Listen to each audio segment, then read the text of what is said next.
Sa simula ng kabanata, makikita sina Dragon Lord at Sword Lord na nag-uusap sa gilid ng bangin sa eksaminasyon noon. Itinala ni Dragon Lord ang lahat ng pag-uusap nilang dalawa sa isang notebook na ibinigay niya kay Enon. Hawak ang notebook, ang mukha ni Dragon Lord ay nagbago at naging seryoso, na tila may sarili siyang iniisip. Pagkatapos ng ilang sandaling pag-iisip, sinabi ni Dragon Lord, "Talagang kahanga-hanga ka. Miyembro ko na siya, pero gusto mo pa rin siyang ibahagi ko bilang isang mutual na disipulo."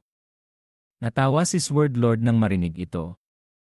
Huwag kang maging makitid ang isip.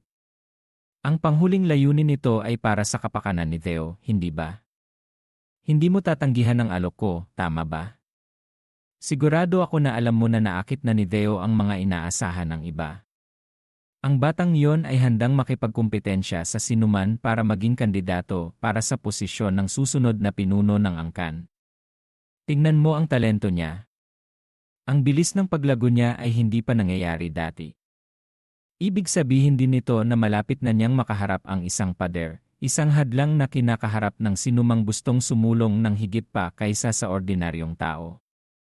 Hawak ang notebook, sinabi ni Sword Lord ng may kumpiyansa. Tutulungan ito ni Theo na malampasan ang pader na iyon, kaya ang kooperasyon na ito ay siguradong magiging makabuluhan. Biglang nagsalita si Dragon Lord na tila gustong pigilan siya.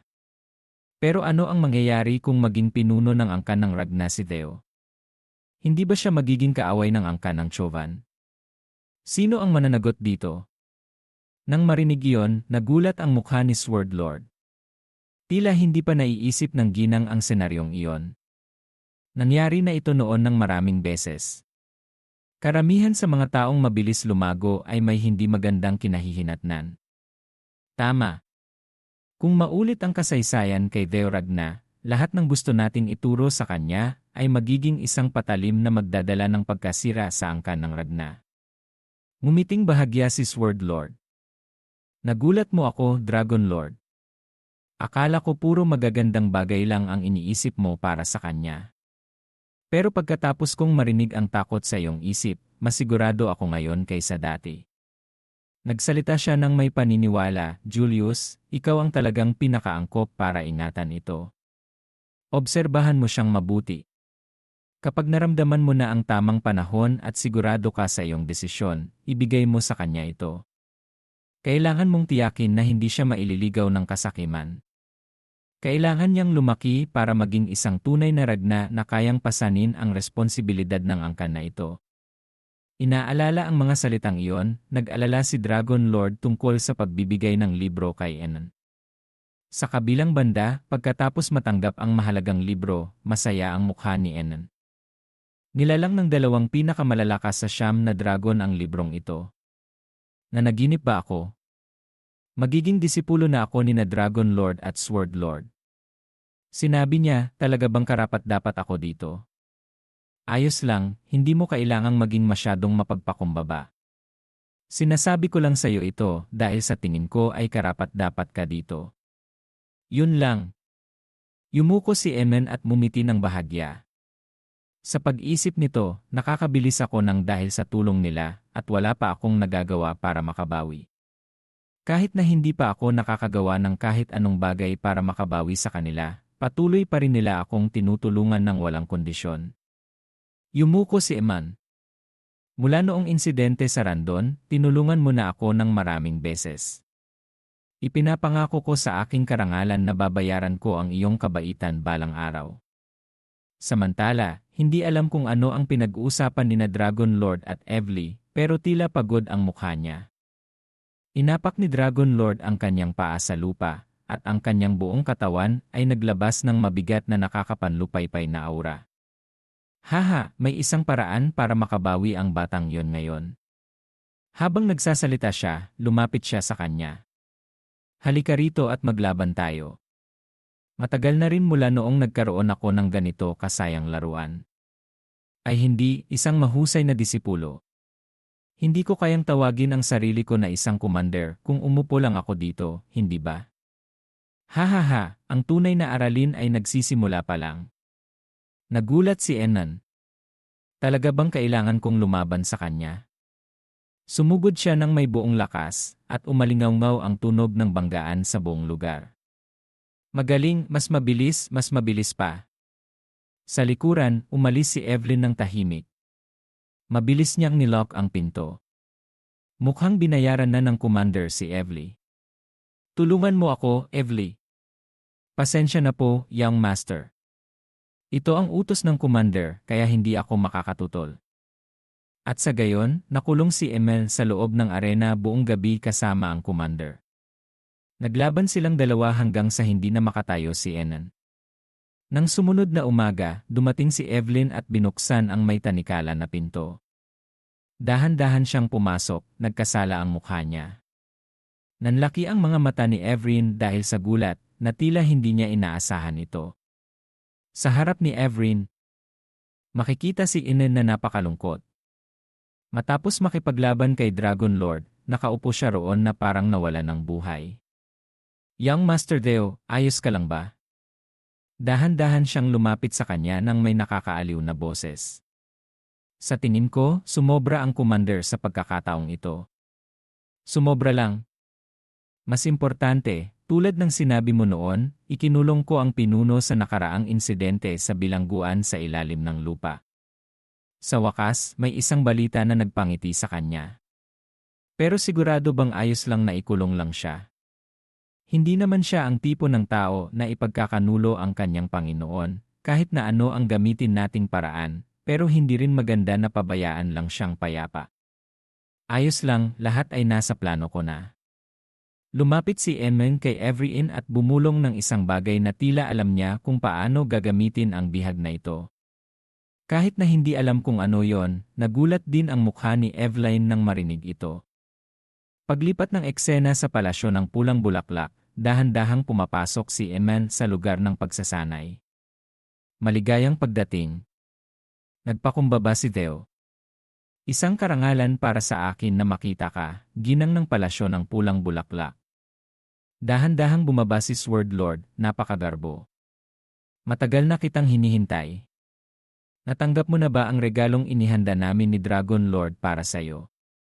Magalang na sumagot si Emen ng may mahinang boses, maraming salamat po sa inyo. Malaking tulong po sa akin ang libro. Nang marinig ang sagot na gusto niya, gumamit ang ginang ng panloob na lakas para kunin ang isang tabak na nakalagay sa lugar ng pagsasanay. Agad siyang tumalon diretsyo sa lugar kung saan nakaluhod si Emen. Ang buong espasyo ay napuno ng mga bulaklak na kumakalat, na parang nasa bundok hua. Ang mga paa ni Sword Lord ay dahan-dahang lumapag ng may kaelegantehan, at isang malalim at banayad na boses ang nagsalita, masaya akong marinig yan. Habang nagsasalita siya, dahan-dahan siyang lumapit kay Enan. Gusto kong ipagpatuloy ang pagtuturo sa iyo tungkol sa mga pamamaraan ng espada na madaling makaligtaan ng iba. Iyon ang pinagmulan ng espada, ang ugat ng lahat ng paglago sa hinaharap. Magsisimula tayo dito at tatapusin ito sa. Gusto kong pag-usapan ang tungkol sa kung paano mamukadkad ang bulaklak sa pamamagitan ng espada. Itinutok ng ginang ng palasyo ng pulang bulaklak ang tabak sa direksyon ni Emen. Ngayon, tatanungin kita muli.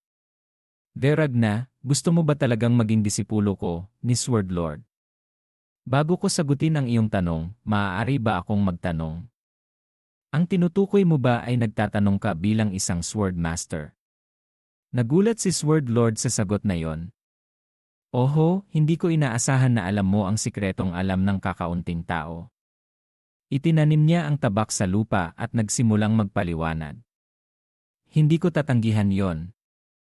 Ang Sword Master ay isang lihim na sekta na ipinapasa sa isang disipulo lang.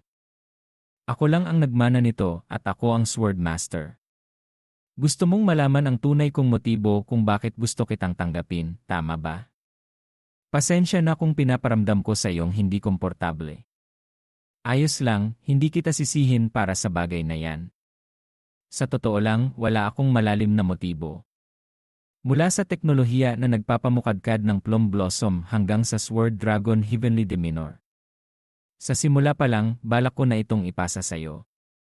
Nagulat ang mukha ni Emen at hindi makapagsalita. Totoo ba ang sinasabi niya? Paglipat ng eksena sa isang sandali pagkatapos, dahan-dahang naglalakad si Emmett palayo sa palasyo ng pulang bulaklak.